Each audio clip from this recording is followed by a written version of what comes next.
खत्म और तीसरा पहर शुरू होने वाला है, जो कि शैतानी शक्तियों का समय होता है। उससे पहले हमें उसे घोड़ी पर बैठाकर हवेली ले जाना होगा। सूरज की बारात में इकट्ठे लोग एक दूसरे से बात ही कर रहे थे कि तभी एक और आदमी बीच में बोल पड़ा। पता नहीं आखिर कब तक ये शादी ब्याह और जबरदस्ती की सुहागरात होती रहेगी। कुछ दिन और फिर एक भी मर्द नहीं बचेगा उसकी खुराक से। पता नहीं कब तक सब उस चुड़ैल का शिकार बनते रहेंगे। ये सुनते ही सब लोगों के बीच एक अजीब सी खामोशी छा गई। इस आधी रात के वक्त निशीपुर गांव में अफरा तफरी मची हुई थी। हर कोई बस सूरज को दूल्हा बनाकर विदा कर देना चाहता था। मर्दों के साथ साथ औरतों के बीच भी खुसफुसाहट चालू हो गई थी कि हमारे गांव के मर्द उस मंडोलिका चुड़ैल की भूख का जाने कब तक शिकार बनते रहेंगे, कब जाकर उसकी प्यास बुझेगी और वो मर्दों के साथ जबरदस्ती शारीरिक संबंध बनाना बंद करेगी। उधर घोड़े पर बैठा दूल्हा बना सूरज पसीने से लथपथ था। वो चीखते हुए बोल रहा था, छोड़ दो ना मुझे तुम लोग, आखिर कब तक ऐसे सबको भेज भेज कर उसकी भूख मिटाते रहोगे। हाथ जोड़ता हूँ मैं तुम्हारे आगे, भगवान के लिए मुझे छोड़ दो, मैं इतनी जल्दी नहीं मरना चाहता। ये बोलते बोलते सूरज का गला भर आया था, लेकिन गांव वाले उसे घोड़ी पर से उतरने नहीं दे रहे थे। एक तरफ से रमेश ने उसके पैर पकड़े तो दूसरी ओर से विकास ने। कोई भी उसकी बात सुन नहीं रहा था। रात के 2 बजे अंधेरे में पूर्णिमा की चांद की रोशनी में सभी लोग सूरज को घोड़ी पर बैठाए हुए थोड़ी ही देर में उस खंडहर वाली हवेली के पास पहुंचते हैं। भीड़ से एक आदमी ने कहा, सुनो, तुम लोग जाकर उस दरवाजे को धक्का देकर खोलो, और हाँ, सूरज के अंदर जाते ही एकदम बंद कर देना। और मुकेश, हरीश, तुम लोग जरा सूरज को घोड़ी से नीचे उतारो, तुम्हें जबरदस्ती उतारना पड़ेगा, ऐसे नहीं उतरेगा वो। और सबने इसे मानते हुए सूरज, जो कि अंदर नहीं जाना चाहता था, उसे खींचते हुए घोड़ी से नीचे उतार दिया। सामने उस खंडहर नुमा हवेली का एक बड़ा सा लोहे का गेट था, जिसे देखकर लग रहा था कि कोई भी उसके भीतर कभी गया न हो। पूरी हवेली और उसके दीवार झाड़ियों और लत्तियों से ढकी हुई थी और हर तरफ जाले लगे हुए थे। अगले ही पल सब लोगों ने सूरज को उस दरवाजे के अंदर धकेल दिया।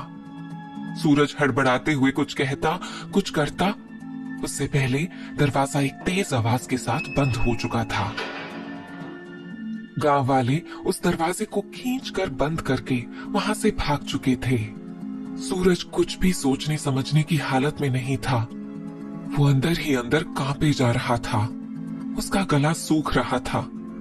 कभी वो अपने माथे से पसीना पोंछता तो कभी होठों पर जीभ फिराते हुए अपने मन के खौफ को धीमा करते हुए धीरे धीरे कदमों के साथ आगे बढ़ ही रहा था कि उसे धीरे से किसी की आवाज आई, सूरज, ओ सूरज, कितनी देर लगा दी तुमने? उसकी आवाज में एक अजीब सी कशिश थी। सूरज तेजी से उसकी ओर पलटा और अगले ही पल उसके सामने जो कुछ था वो सूरज की सोच से परे था। और अगले ही पल सूरज गिड़गिड़ाते हुए बोला, मुझ पर रहम करो, मुझे जाने दो, मैं मरना नहीं चाहता। ये बोलते हुए सूरज न जाने कितनी बार मंडोलिका के सामने हाथ जोड़कर मिन्नतें कर चुका था, पर मंडोलिका की अजीब मुस्कान से साफ था कि आज वो सूरज को किसी कीमत पर छोड़ने नहीं वाली। और अगले ही पल सूरज ने महसूस किया कि पूरे कमरे में एक तेज खुशबू फैल गई है। मंडोलिका कोई आम सा दिखने वाला चेहरा नहीं, बल्कि एक बेहद हसीन सा दिखने वाला जादू था। उसकी पतली कमर और खुले रेशमी बालों के बीच उसके शरीर का जितना भी हिस्सा खुला हुआ था, उसके आकर्षक शरीर की बनावट को दिखाने के लिए काफी था। उसके उभार पर कसे कपड़े पर लगा एक खास रत्न उसकी सुंदरता और चमक को बढ़ा रहे थे। उसकी गहरी काजल वाली आंखों में एक अजीब सी शारीरिक संबंध बनाने की लालसा पसरी हुई थी। और तभी वो सूरज के करीब आते हुए बोली, आखिर कब तक दूर से निहारोगे सूरज, करीब आओ। इतना सुनते ही सूरज ने तेजी से अपने कदम थोड़े पीछे कर लिए। पर यह बात मंडोलिका को सहन नहीं हुई और उसने चीखते हुए कहा, क्यों तुम मर्दों को प्यार और सम्मान रास नहीं आता? और ये कहते ही मंडोलिका ने सूरज को अपनी ओर खींच लिया और अपने होठों को उसके होठों से मिला दिया। होठों के मिलते ही सूरज पर उसका खौफ पड़ चुका था। वो इस मंजर को देखना भी नहीं चाहता था, इसलिए उसने अपनी आंखें बंद कर ली। पर मंडोलिका बिना इस बात पर गौर किए कि सूरज बेमन से इस लम्हे में उसके साथ था, वो खुद ही हर पल को अंजाम दिए जा रही थी। और दूसरी ओर सूरज के लिए हर बढ़ता हुआ लम्हा खौफ पैदा कर रहा था।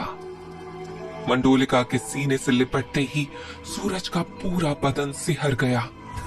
इसे देखते ही मंडोलिका जोर जोर से हंसने लगी और अगले ही पल उसने अपने बदन पर पहने सारे कपड़ों को उतार सूरज को अपनी बाहों में भर लिया।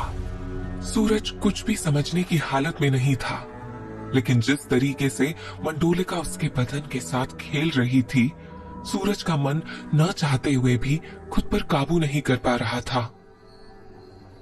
पूर्णिमा की रात थी और चमकते चांद की रोशनी में मंडोलिका का हुस्न हर ओर जादू बिखेर रहा था।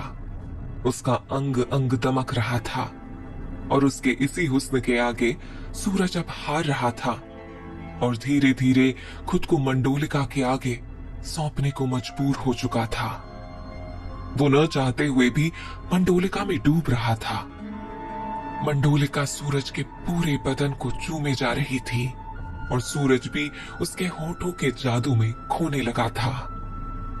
पर रात के इस तीसरे पहर बीतते बीतते मंडोलिका और सूरज जैसे ही एक दूसरे में खोए, मंडोलिका अचानक ही जोर जोर से चीखने लगी और मंडोलिका के पूरे शरीर में तेज जलन होने लगी। वो कुछ समझ पाती इससे पहले ही उसका खूबसूरत गोरा बदन देखते ही देखते राख सा काला पड़ने लगा।